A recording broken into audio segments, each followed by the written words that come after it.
Hello, Dr. Natalie. Thank you so much for being with me today. Excited for our chat. I think our listeners are going to be in for a great treat because we're going to talk about biohacking because you're an expert in that. You are an author, a chiropractor, and a former bodybuilder, among all the other wonderful things that you've Mhm. done. And I'd love to, before we even get started, first of all, what do you wish that midlife women today are going to walk away with when we have our conversation? Oh my goodness, such a good question. I would say it doesn't have to be this hard, ladies. That's what I would say. There are solutions, more solutions than we think. I think, unfortunately, we can dig a little bit deeper in hormones if you want later, but we're being told as women that menopause is going to be hard and, just sucks to get older and just manage. And, let's hope that you do the best.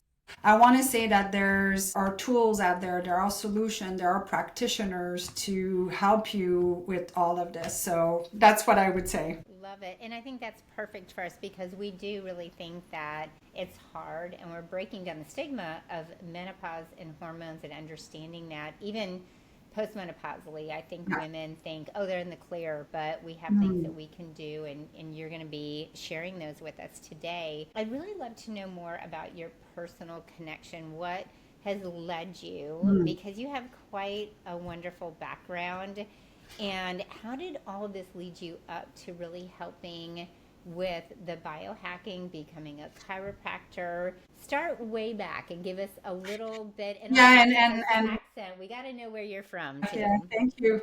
So I was anorexic when I was younger. So that's where my story started at 14. I wasn't the typical candidate to have anorexia kind of thing. I was active. I was always an athlete. I was not overweight per se, but I had a friend that became anorexic, and I remember thinking, my goodness, what is she doing? This is nuts. She's so thin right now, her health is at stake. And I even went to I'm in Canada, so she was hospitalized in Montreal, and I remember driving with another friend of ours. Our parents drove us, obviously, at 14, and thinking, what's going on there? And I just thought it was just the weirdest thing that she would struggle with all this. And sadly, fast forward a year later, it's me in the hospital bed. So why? Still to this day, trying to figure out exactly. And I don't think there's one reason. I'm never one to point to a black and white answer or even a black and white problem. But that's how my journey in health started. And back in those days, there was no chat GPT or Google search or, anything online. The internet didn't exist. So I had to figure out myself how I would heal myself, get myself better. And I'm also from a small town, so not a lot of resources, but I did read all that I could, trying to figure out a way out of this. And I know I'm speaking to people that can probably relate one way or the other with obviously emotional eating and so forth. And I like to say, and that's me saying this, and I'm not painting a white brush, but to me, my anorexia, it's like being an alcoholic. You always will be an alcoholic. So for me, my relationship with food is much healthier than it was, but it's something that I constantly have to check myself in. And I'm okay with all this. I'm not stressed about it, and we can dig a little bit deeper if you want with this. But this is something that is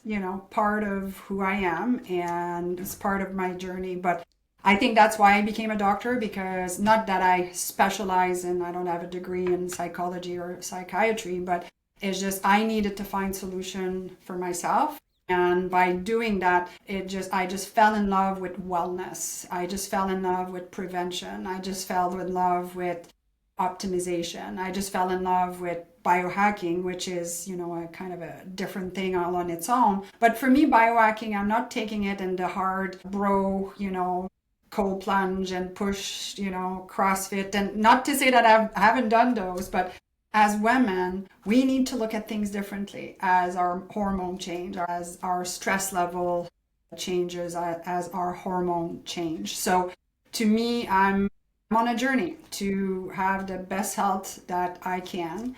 And through this, I certified through the Institute of Functional Medicine because I needed to learn more. I needed to understand what is this functional medicine? What if is a better way to stay healthy? So that's kind of my overall journey, and I'm still learning, always taking classes and digging deeper in topics to help myself, my family, my patients, and through my book, hopefully the people that read the books. Yes.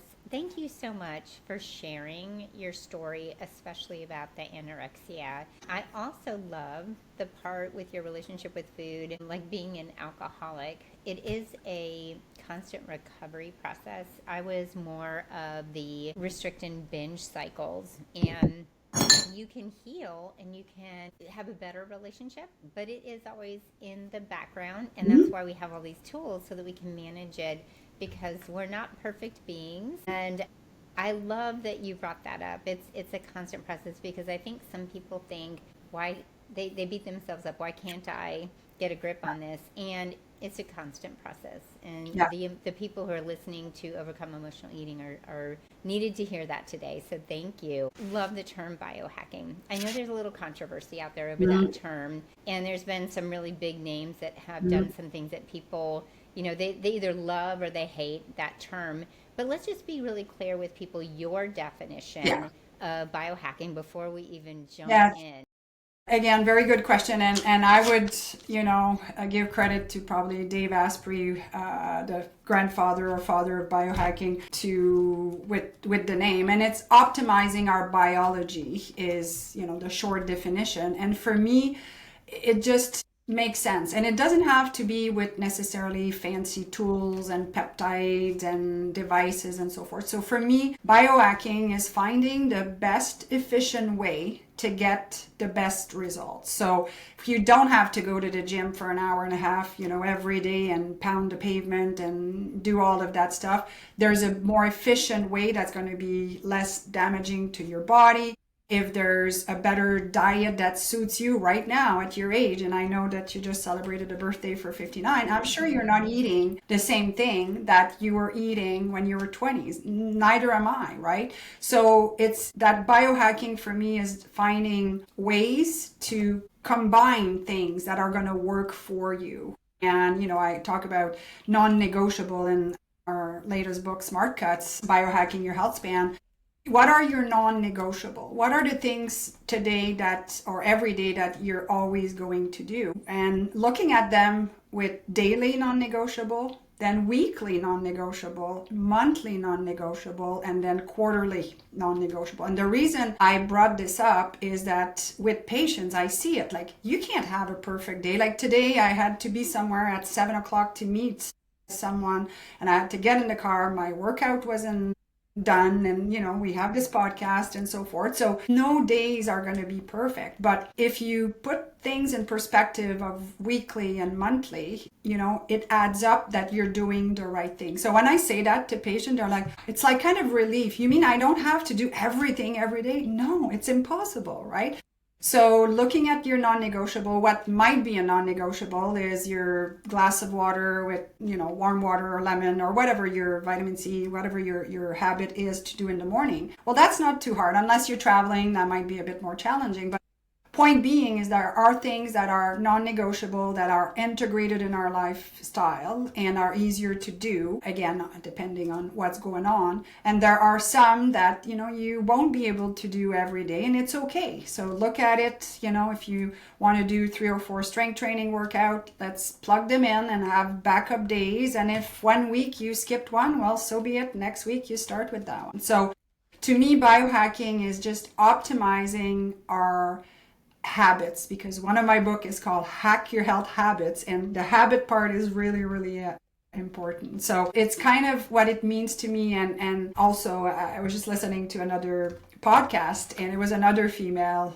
doctor, and I love what she said, that we can be strong and soft at the same time. And when I say I think you understand what I mean by that, but we have to keep our femininity as well, in the sense that our hormones are different, and what's going to be good for our counterpart or our spouse is not necessarily the right approach for us. And then You just nailed it, that we beat ourselves up. So the woman might say, oh, dang, I'm not working hard enough. I'm not doing enough cardio. I'm not eating enough of the right things. There's got to be, I heard in your introduction, like that, like, secret diet that's going to be the all and be all. There's no such thing. So to me, biohacking is just figuring out what works best for you, stacking those habits, looking at it and what you can do daily, weekly, so you can feel a bit of a relief that you don't have to do it all at once. I am really appreciative of a couple of things that you just said. One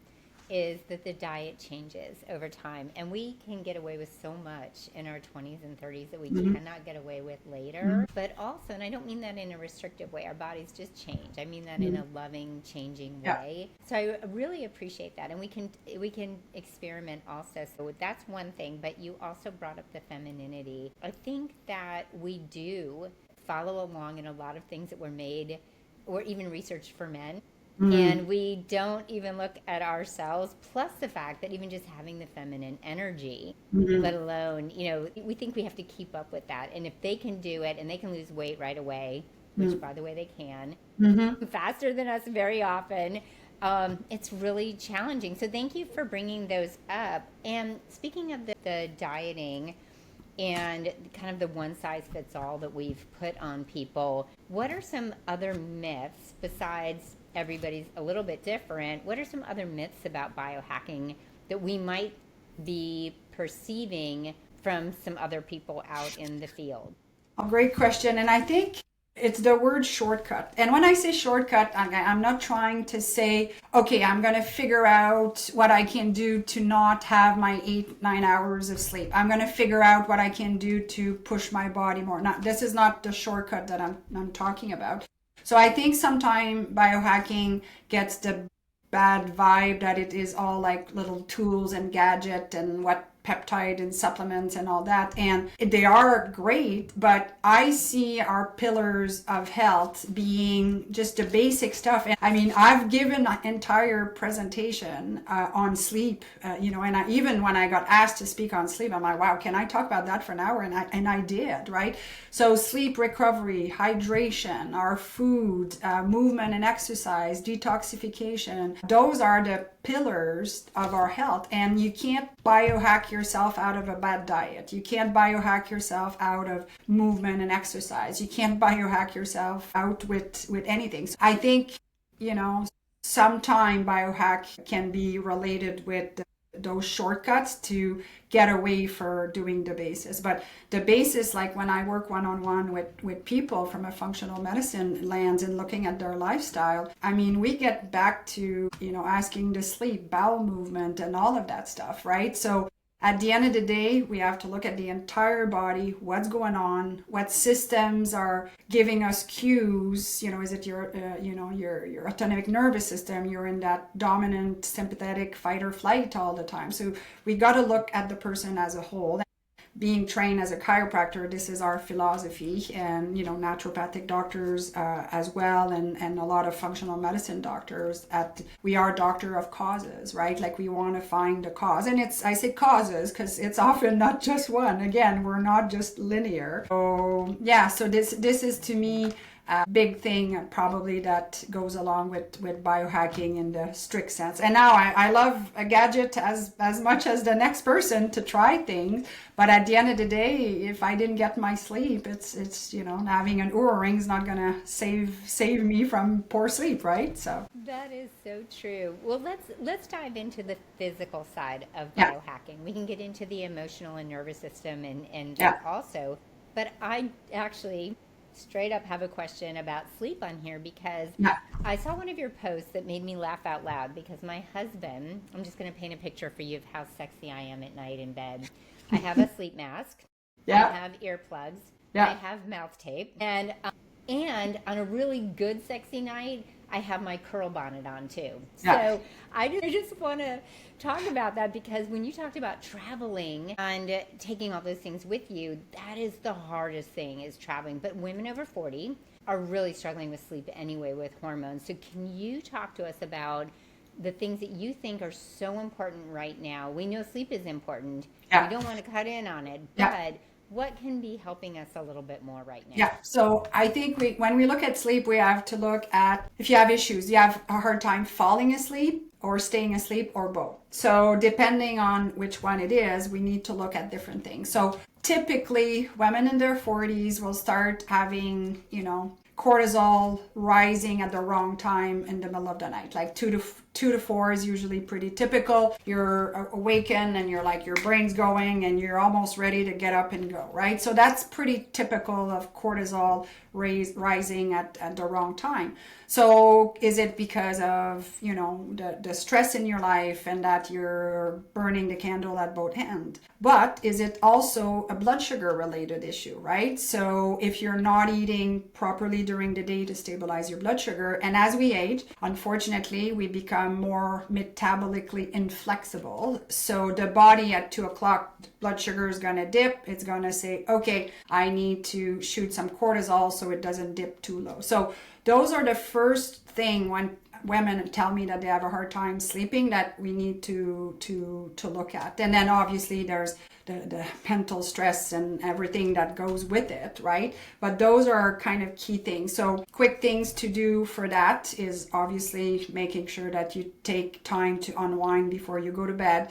Maybe adrenal support like an ashwagandha or adaptogen. I really love adaptogen because they're not like your adrenals are not like deficient. It's just they're being asked a bit too much, and sometimes they reach a point that they're just exhausted, not that they're not working. So adaptogens are herbs that will help balance that. And then looking at what you eat, is your last meal balanced with good protein and fats, and sometimes even having a snack like a boiled egg or something before you go to bed just to give you that little boost of protein and good fat. So those are things that are physically very helpful for sleep. And then staying away from the electronics, right? No Netflix in bed and all the stimulus. If you're going to read on your iPad, I know I do sometimes, I put my red glasses. Like light is such a big trigger as well. Like right now I have lights shooting at me, but it's noon, it's fine. If I do late podcasts, I hate the fact that the light is in my eyes. It's completely kind of screwing up my circadian rhythm.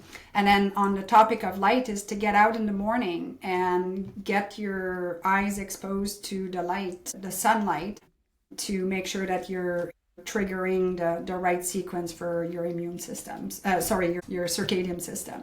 So those are kind of key things. And then to answer the question of traveling, I'm like that too. So my mask comes with me, my mouth tapes comes with me. Like they're not too big to pack, so that's kind of good. Background noise, I'm a big fan of. So as much as I don't usually sleep with my phone beside me because I don't want it anywhere near me, but background noise machine or something like that, like a fan or something like that, can help, especially if you're sleeping with someone who's snoring or what have you. So you really have to make your sleep almost your full-time work to make sure that you're getting the time. And I find just yesterday I had this conversation with a patient. I said, okay, she's pushing it hard at the gym but enjoying it and so forth. And I think she's a few years younger than me, but not by much. And I'm like, how's your sleep? Oh, she's like, I get good sleep. I go to bed at 11 at night and I get up at 6. I'm like, okay, this is 7 hours, but do you know if you're, having good sleep? Do you track it? She's like, no. I'm like, well, maybe this is something you want to start tracking, your REM sleep, your deep sleep, and so forth. Because one thing I've learned since I've had my devices is that I wasn't sleeping enough before COVID. Like it just, I had more time after to track and stuff like that, and the technology was more available. I realized I was not sleeping enough. So now my number one priority, it sounds boring as heck, is my sleep. My husband knows it. Like the sleep is important to him as well. So thankfully we're both focusing on that. But you don't have that, you don't have anything, honestly, because it will affect your stress hormone. It will affect your blood sugar level. It will affect so much. And then you're going to be tired. So are we making good decision when we're tired? Not really. That it is, on food or anything, right? So that sleep, that recuperation, the lymphatic or the glymphatic system kind of detoxifying aspect happen during sleep. So I know I tossed a lot of things at you here, but those are all kind of points to take in consideration. Appreciate that very much, because you did loop so many things in together, but it's again supporting what you said, is we are so many different systems working at one time, and sleep can be a really big pillar. And I had 4 kids in the house, and I felt like I didn't sleep for 25 years, and it affected me. It affected my decision making, it affected my mood, and then slap on some perimenopause with that. That was fun times for everybody. But I love that you brought up food, and there are 2 things I'd love for you to touch upon. As we are aging, estrogen, progesterone, everything's dropping, we're getting that weight gain, but you have talked a lot about insulin resistance, and if you could share a little more about that, and why there are particular foods that you would prefer that we eat in this age range. I don't think there's a black and white answer to that. What food, like this is something that I kind of refuse to go that route, So first of all, I'm not a big fan of counting calories. I'll never have, and that's probably from my anorexic days that I just don't like it. But what I will pay attention and suggest to my female patient is that as women, usually we're not eating enough protein. So I'm a big fan of strength training, because strength training will help us keep our metabolism revving. As we age, muscle mass decrease, bone density decrease. So strength training is just the muscular system is just such a big endocrine system. If you look at it, that blood sugar dysregulation will be impacted. So A+ for strength training. And no, ladies, we're not going to bulk up like a man, because we just don't have the hormones. So definitely, the protein aspect is huge. I'm a big fan of, whatever your weight should be, almost 1 gram of protein per pound. So if you weigh, I don't know, 160, but really your weight should be 125 for that, unless you're super inactive. But, as a whole, as a rule, I should say, most women don't eat enough protein. So that's why I don't like to say eat more beans. To me, it's not that simple, but it's all about keeping our blood sugar, stable. And it all comes from inflammation. So once our cells have inflammation, what happens is that nutrients can't get in as efficiently, hormones can't get in to signal the cell, and toxins can't get out as much. So if, let's say the pancreas has inflammation, well, insulin won't be regulated the way that it should, and so forth. So, and knowing that chronic diseases, the diabetes, the heart disease, the cancer are all diseases of inflammation. So I go back to stabilizing our blood sugar. That's exactly the point, is to decrease the inflammation in the body, so the cellular mechanism or actions that need to happen can be done. So to say that food is better than not necessarily, but maybe look into a diet that is more anti-inflammatory, like a Mediterranean diet. But again, everybody's different. I have some friends that thrive on the carnivore diet. I don't, right? So you have to go with what works for you and what works for you now. Like I said, what I used to eat probably not even 5 or 6 years ago doesn't work as well for me anymore. So I had to adapt, and I'm constantly, tweaking. So yeah. I love the word adapt. That was a really, really good term, because I even back in the day was more vegetarian, even sometimes vegan, and that just does not work for me now. I do have to make behind sleep protein almost like another job though. And I have to be prepared. That's the big thing with getting the protein, is being prepared. I would love to ask you also about, there are 2 things that my clients are always saying to me that have changed for them and how they process it, and their effect is caffeine and alcohol. Oh yeah. Are you finding that also, that yes, totally. I just wrote a blog about, 2 weeks ago on caffeine. So I know myself, caffeine is affecting me very differently. So I can tell you at my end what I do. So I delay my caffeine intake. So I don't take it right from when I get up, because technically our cortisol should be spiking in the morning to wake us up. So I don't necessarily want to waste that cortisol rising. And there's such thing as adenosine receptor that compete with caffeine. So research is showing that delaying our caffeine intake for maybe an hour or 2 hours is been beneficial, and I do it and I find that it works. I have less of a crash in the afternoon, and I know for a fact 1 coffee a day for me, and nothing after 10 a.m., 11 a.m. max, because I know it will have an impact. And, it's the way I metabolize. I've also done an analysis of my genetics, and I know that I have a SNP that doesn't metabolize caffeine as well, and so forth. But you're right. We got away with, when I was in university, I could drink a pot of coffee and just go to bed whenever I wanted, and I was fine. So caffeine is huge from that perspective, but caffeine has also a lot of benefits. But alcohol, and I know that one is very tricky. The research keeps fluctuating that it is healthy for you and not healthy, and 2 drinks a week and so forth. But I find for women, as we age, myself included, I do enjoy a glass of wine, ever so often, but I just don't like the way that I feel after, and the way that it spikes my blood sugar and so forth. So most of the time I'll just, happily pass, because it's just not serving my body that well anymore. So I know a lot of women listening to this are going to say, but I like my glass of wine. And again, I'm not saying that for you need to give this up, but look at what's working in your life, look at what's not working in your life, and then you gotta weigh the pros and cons of certain things and certain behavior. And the big thing with alcohol is also the blood sugar, right? So let's say you have a glass of wine before you go to bed, spike your blood sugar, 2 o'clock in the morning, it's gonna drop, it's gonna wake you up, you can't sleep, right? And alcohol has obviously other effects as well. So unfortunately, I think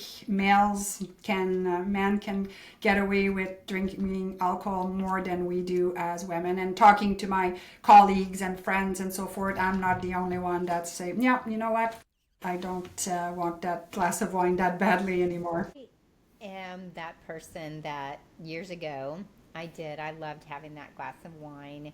And about 3.5 years ago, I had to let go. I just was so inflamed. I felt terrible. I ate more food. And there's no judgment. Anybody who's listening, we don't judge. Just you're going through a process of figuring out what works for you. But it just, the benefits that I thought I was getting were not really benefits, and did not outweigh how I was feeling the next day, including the anxiety that I felt. And then caffeine. Let's talk about anxiety with caffeine. I had to start doing, I love the ritual of having coffee with my husband in the morning. So I start with a decaf, and then later in the day after my workout, I can have a cup of coffee while I'm working or whatever. So I'm so glad you clarified that, because they're real feelings, and we don't know. We think there's something wrong with us, and it's really just our system is changing. Like you said, we're adapting, and we're making changes as we go. I think one of the things that I'm feeling from the conversation, and I hope listeners, you're listening to this too, is you can change. You can try new things. You can see what works. And if it doesn't work just because other people are doing it, you don't have to keep doing it if you're feeling that. So I do have a question for you before we move more into maybe some more emotional things. You've talked about detox, and I would love it if you would share more what you mean, why that's so important, because you also brought up the inflammation, and I'd love to know that whole connection.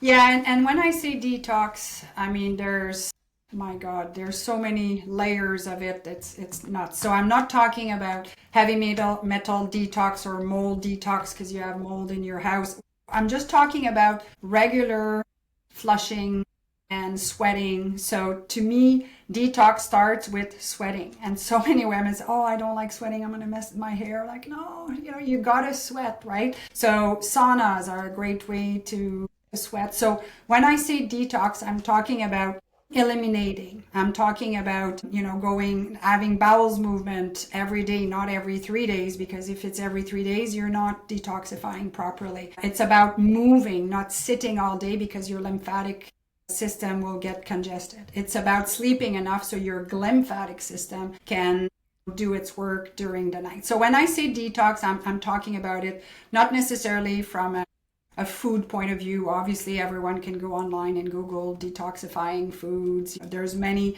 benefits of different foods. There's also like juicing and fasting. So, and I do get into that into one of my book. But again, you have to look at the entire person first. But I'll add to that. What I talk about is decreasing our toxic load. Now, it's one thing to detox, but what about if we didn't have to detox as much because we're not toxin, I know it's not a word, but we're not, getting toxins in. So I talk a lot, and I've been talking about this before it was even popular, toxic loads, right? So you can have two people that, I don't know if you have a sister, but if you did, you and your sister lived in the same house and she develops allergies and eczema and all of that stuff, and you're fine. And yet you eat the same thing, you do pretty much the same thing. So why? Your sister's toxic load might be higher because of XYZ. So I'm a big fan, and I'm always a work in progress, but the water that I drink, the air that we breathe into our house, my beauty products, the creams that I put on myself, everything that the frying pans and all of that. So we're not perfect. It's not like I don't have any rugs in my house for VOC and stuff like that, but it's just like I'm very conscious of making sure that we decrease our toxic load. So I think about that probably way more than detoxing with the latest juice cleanse or what have you. So to me, again, being a doctor of cause, I guess I was trying to look at, it's one thing to detox, but what can I do to try to minimize my toxic load? And it's not easy. I mean, there's pollution. I live in a city, I'm not saying that I have it down pat, but it's all different things. It could be, if women still have their periods, are you using an organic tampon, not bleach? A friend of mine just made me realize the razor with the little strip now, like it's all chemicals in there, and here we are shaving. I'm like, dang, I didn't even think of that. It's your nail polish, is it really toxic? It's just all of those things that unfortunately as women, we just layer on because the pressure of looking a certain way, especially at a certain age and all of that. And then, like I said, so many times I almost have to bite my tongue with some patients that they're inflamed like there's no tomorrow. And I look at what they look like, full-fledged makeup and nail this and probably a few injections of here and that. And I'm like, oh, it's just like, but people don't even think of it, right? And it's sad. So my conversation about the toxic load is always starts gently with simple things that we can do. And as you dig a little bit deeper into this, you start unraveling things. You're like, oh, dang, I didn't think of that. What else can I do to change this? So when I say detox, I mean sweating and pooping and all of that stuff through all of the system. And yes, fasting for a few days could be beneficial to reset the body and for autophagy and so forth. But again, there's a time and a place in a person's life. And if you're already ran down and you're not sleeping, a 5-day fast is not what you need to do, even though it looks trendy on TikTok, right? That is a really good point, because that is what I get in my text messages from clients is, oh, I saw this on TikTok. And what I think is interesting is I'm going to go back to what you said at the beginning to support having the foundation. If we don't have foundations, adding in supplementation that may or may not help, it's hard if you haven't already gotten the foundation. And I thank you for your explanation of detox, because it makes it very doable. It's not the latest juice cleanse. We don't have to even buy any, so we don't have to buy anything, but I, many years ago took out all the Tupperware and put in the glass. And I just realized the other day too, somebody made me aware of, just when I get a cup of to-go coffee, what's on the inside of it. Yes, I didn't even think about that. And I always ask for a to-go cup, thinking maybe I'll be walking out the door, and now I drink it there in their ceramic cup. And so, yeah, I think it's a learning, like you said too, hey, you just do one thing at a time. It's okay. We're just working through it. But again, yes, hair products, makeup, lotion, the razor. Thank you. You just taught me that. Had no idea. So speaking of all those things that we're doing as we are moving up in our years in a very, I don't like the word anti-aging, but I do like aging in a not even graceful way, because we're just aging, but aging in a better way. I would love for you to talk to us about what are the things that you think that can, not necessarily, I don't know that we can turn time back, but you can explain this better. How can we age better as women, from your perspective? Yeah. Well, I kind of have like 7 longevity hack for women over 40. So the first one I already talked about with strength training, because I don't know if you knew this, but our grip strength is a direct indicator of how long we're going to live, and that's why it's so important. So, I have a dynamometer to test my grip strength. I try to integrate it in my strength training. I do a lot of hanging on a bar. We should be able to hang holding for at least 1 minute. So those are things that we need to pay attention from that. I already talked about the protein intake as well. And also me being a chiropractor, our lovely vagus nerve, and for the listener that don't quite know what the vagus nerve is, it's one of the longest nerve in the body. Actually, we do have 2, comes out, it's cranial nerve 10. It comes out and goes right to our gut, and it's often, the expression, I felt it in my gut that the situation wasn't good or something like that. Well, it's truly your vagus nerve that allows you to have that connection. For me, it's that yin and yang and the balance between the sympathetic nervous system, which is our fight or flight, and the parasympathetic nervous system, which is our rest and digest. And there's no right or wrong, because if I just had food, well, I need my digestion to kick in and my parasympathetic nervous system to kick in, right?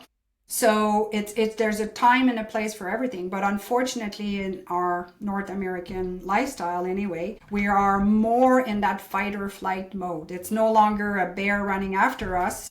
It is, deadlines, it's activities, it's, whatever it might be. So for me as a chiropractor, that's a conversation I have every day in my practice. And we do measure HRV with all of our new patients, educate them on what it means, what's because HRV is basically one of the best tests to measure the integrity of your vagus nerve. And then breath work will tap into that vagus nerve. Cold exposure can, but again, there's a time and a place, and maybe it's just your face, it's not your whole body. Light therapy, I've talked about red light. I'm a big fan of infrared light and red light therapy, saunas, and so forth. So anything that will help us, activate the vagus nerve, singing, humming can do because of where the vagus nerve travels. So to me, optimizing our nervous system, and again, as a chiropractor, this is what a chiropractic adjustment will do to help balance that nervous system. So I feel very fortunate that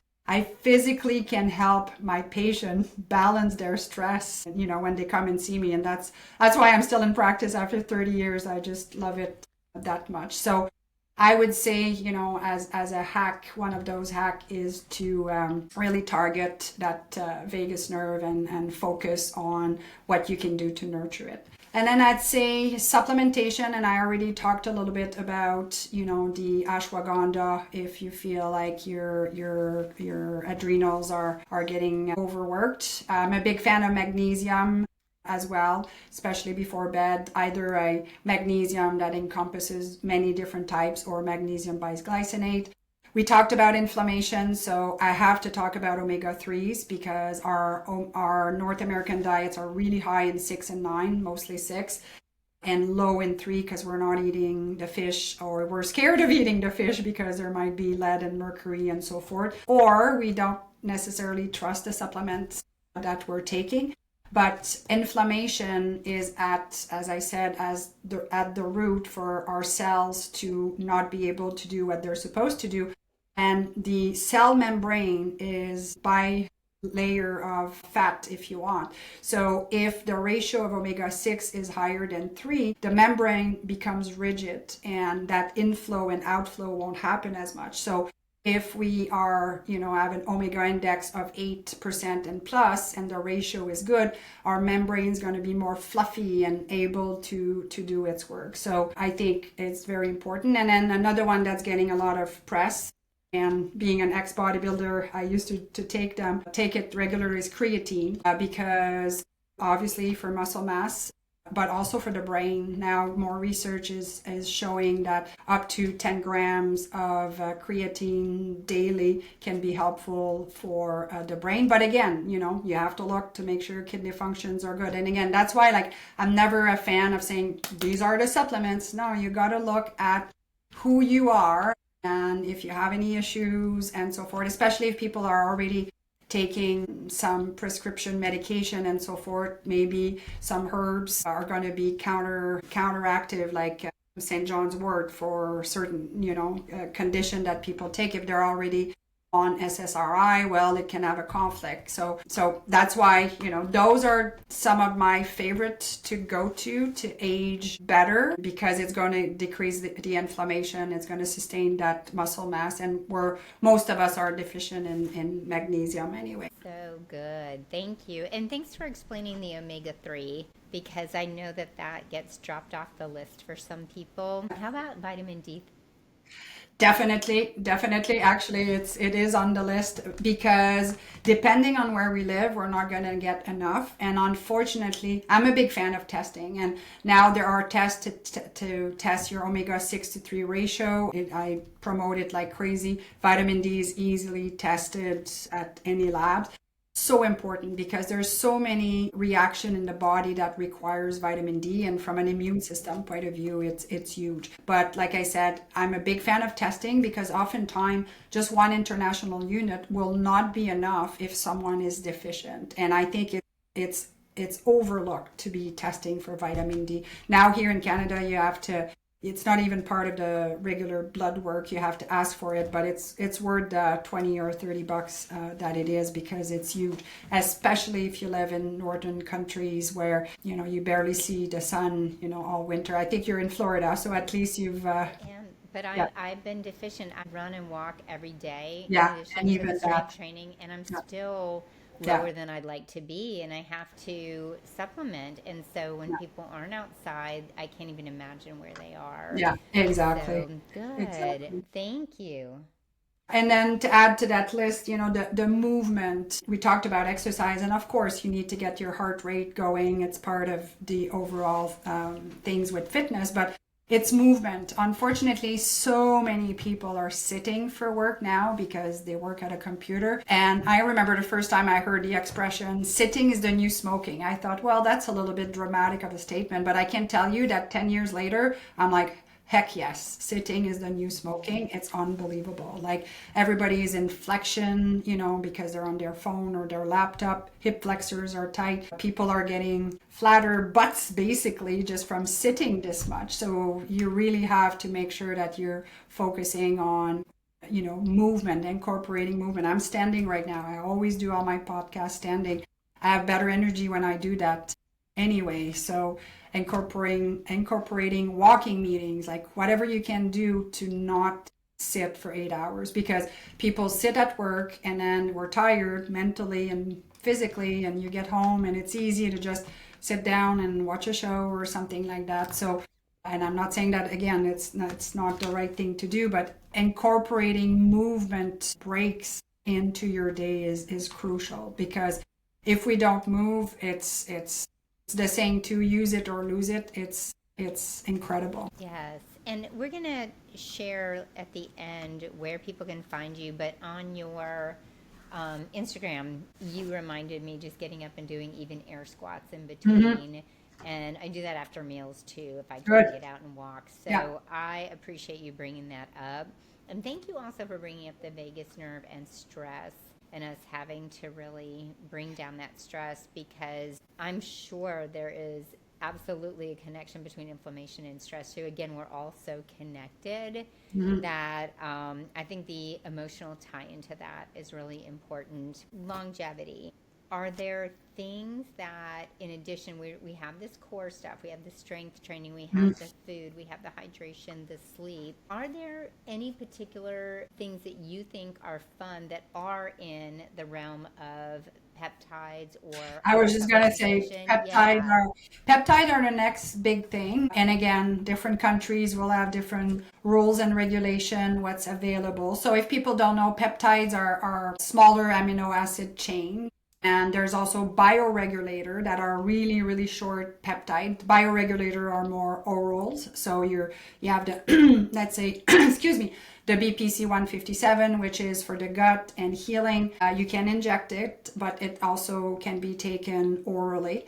Again, it's a bit of the Wild West right now with legislation with peptides. So if someone wants to read more on it, I know I've written a blog again not too long ago, but it's just do your due diligence of where you're reading the information from, where you're getting your peptide from, because it is the Wild West there, and you could do potentially more damage than not. But to go back to what you said is that, you know, with women and potentially bioidentical hormone and so forth, there's a lot that can be done with peptides even before that. But you need to see a functional medicine doctor. You need to see a practitioner that knows the peptide world and know where you can get a good source, because there's a little bit of politics with it all, and they used to be, to my understanding, even in the US, available through compounding pharmacies, but now they can't. It's just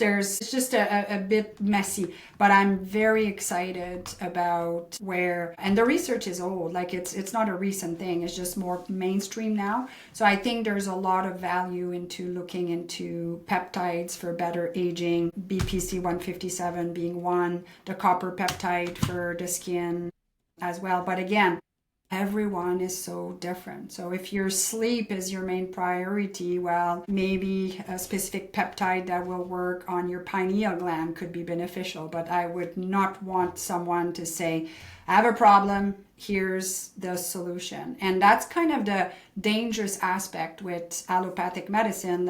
We have a symptom, let's get a medication or a supplement or a peptide to fix it. Now, you need to step back and say, what is the body telling us? And making sure that the pillars are covered, and what can we do to support? And peptides are called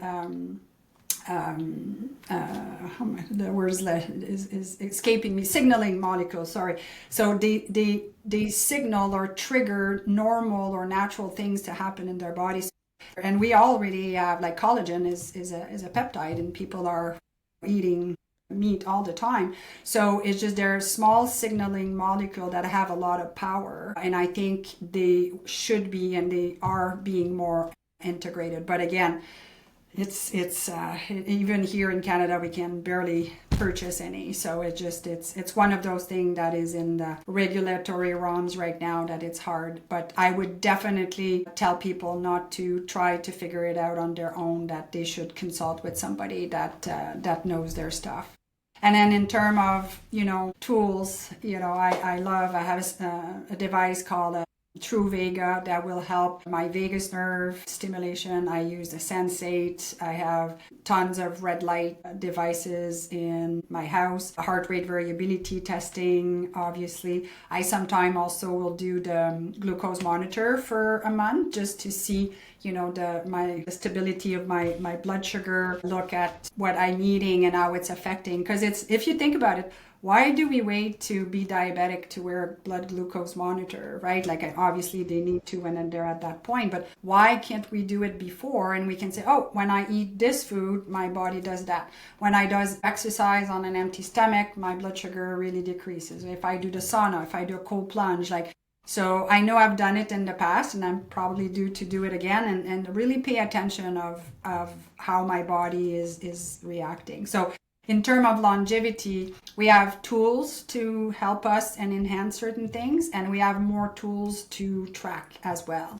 Even like now with people counting their steps, you know, it's such a great awareness now to say, okay, I'm not going to bed until I have 10,000 steps. Honey, are you coming? We're going, right? Like, so just to integrate all those things. And I love the saying, we don't guess, we test. So to me, having proper blood panels, having an omega index done, having vitamin D, having your HbA1c tested, which is, you know, if you're pre-diabetic and so forth. So to have those things measured is much easier than you going to the doctor, oh, your numbers are a little bit high, exercise and eat better. Well, what kind of advice is that, right? And I'll see you in 2 years. Like, what is this, right? So to me, where we respond well to numbers and trying to improve. And if you're being seen on, on a 3 month or 6 months basis, you can tweak what you're doing as opposed to 2 years later. Well, that didn't work, right? So I find it a bit silly that we don't track more and pay attention to those numbers. That is great. I really appreciate you also sharing some of the things that you've actually used. And I've done the regular glucometer, but I've not done the CGM, but I would love to do that for a month just to see. Well, worth the expense in my Yes, I think it's worth it. But I did find out when I did that I cannot eat oatmeal at all, which is fine because I want to have the eggs and the protein in the morning anyway. But it's just interesting. I love that we have those tools. So how are you measuring heart rate variability? So the Fitbit, the Apple Watch, the Oura Ring, they all measure heart rate variability. And that's kind of a good point to discuss here. When I talk about heart rate variability with people, obviously is my heart not fine? I'm like, no. And they think it's heart rate. So it's not. It's heart rate variability. And even the first time I heard it, I'm like, I don't want my heart rate to be variable, but you do. And I'm not talking about the PQRS, waves that we see everywhere on graphics.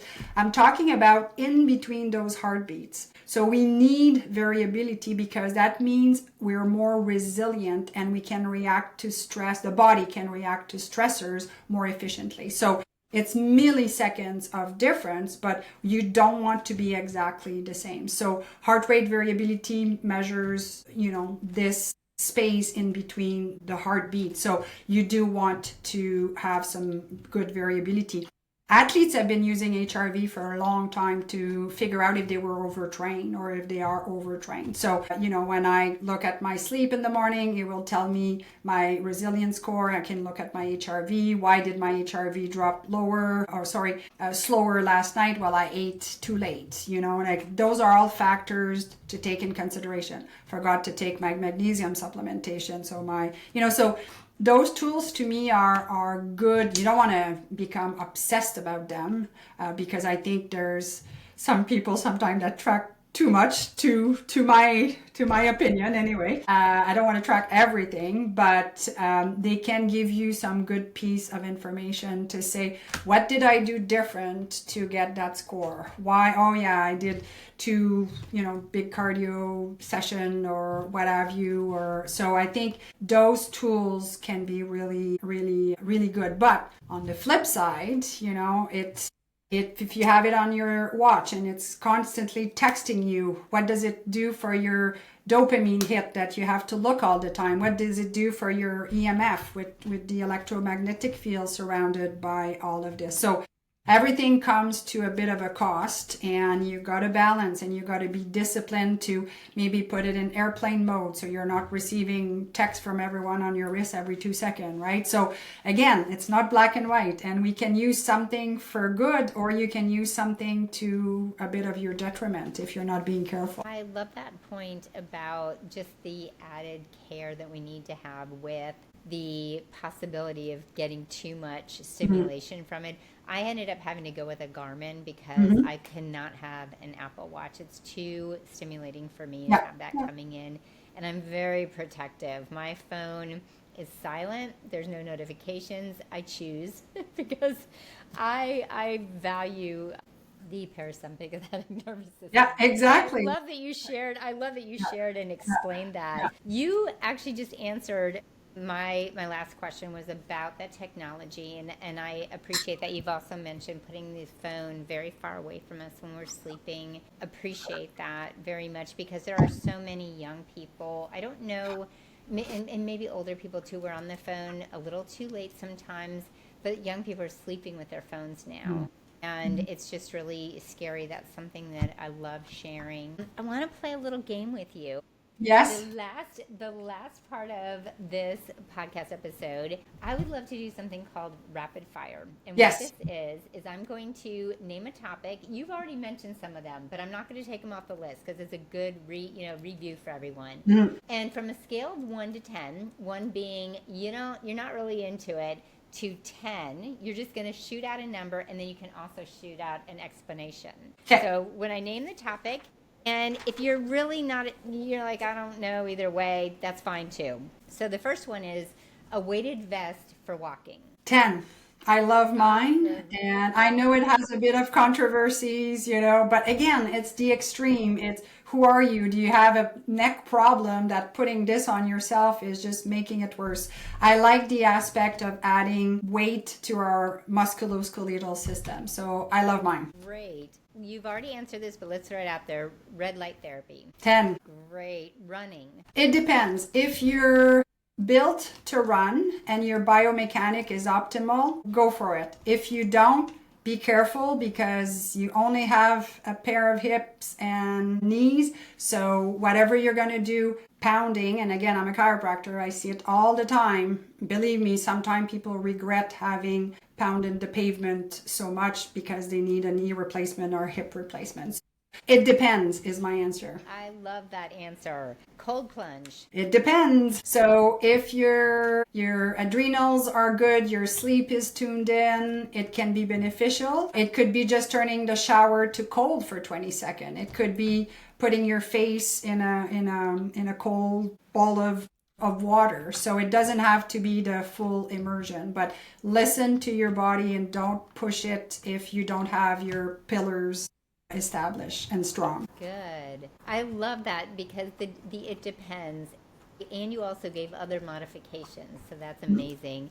How about the weight loss shots, drugs? Never a big fan of medication that are that extrinsic to the body, but it depends. Sometimes for people, they are at a place that it will be a good place to start if they start strength training and changing their health habit and so forth. But, you know, it's just, I don't think we can't take anything without knowing that there's going to be a consequence or potentially some side effects. Okay, the next one, you've already talked about too, sauna. Big fan of that for detox, for the red light aspect. So definitely love those. Protein powder. Yes, because for me, there's no way I'm getting enough protein in my day. So I'd say a 7 or an 8. I try to do food first because there's a little bit of the glycemic index of a protein shake if you don't put, you know, a good fat with it and or so forth. So again, something to test, you know, if you test your glucose, if you have your protein shake,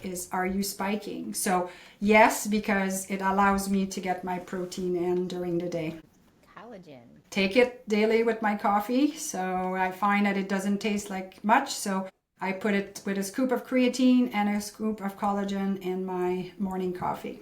Creatine was on the list, but you have already talked about it, so I appreciate that. Dr. Nathalie, thank you so much. Today has been so educational, and I know that our listeners have gotten so much from you. I would love to have you share, first of all, let's talk about your books. Will you share about your books with everyone? Yeah, so I have a few, but my latest one is called Smart Cuts, Biohacking Your Health Span, Cutting Edge Protocol for Greater Energy and Performance. And I've co-authored this one with a colleague, Dr. Paul Sly. And it's kind of nice because he's a guy and I'm a girl. And we would say, okay, this works for me and this works for him, right? So, and then the other one is called Hack Your Health Habits, Simple Action Driven Natural Health Solution for People on the Go. And it is a brick. And a lot of my patients still to this day say that they refer to it because every section and every chapter can be read almost on its own. So it's easy to flip to it. And then, as I said, I blog on a very regular basis. My website is drnat, drnat.life. I made it short just because my last name can be challenging to spell. And on the website, people can download. I have a biohacking 10 tips that they can download for free. I just love to share information. And like I said, you know, you introduced me as an expert, and I never feel like an expert because we always have so much to learn. But I love learning and I love sharing what I learn with the people in my life and through my books. And where can everyone find you on social media? My name, so Dr. Nathalie Beauchamp on Instagram. I'm also pretty active on Facebook as well, but all of those will be on my website. But probably Instagram is the most, the one that I'll post the most on. Thank you. So I will have all those in the show notes. Dr. Nathalie, thank you so much again for just giving us so much education, so much to think about, but also giving us very simple, small ways that we can just improve every single day. Appreciate you, and I know that your clients are very, very, very lucky to have you. So thanks for being here. Thank you so much for having me. It was a great conversation, Kim. And to the listeners, make sure you nourish your entire life and give yourself grace today.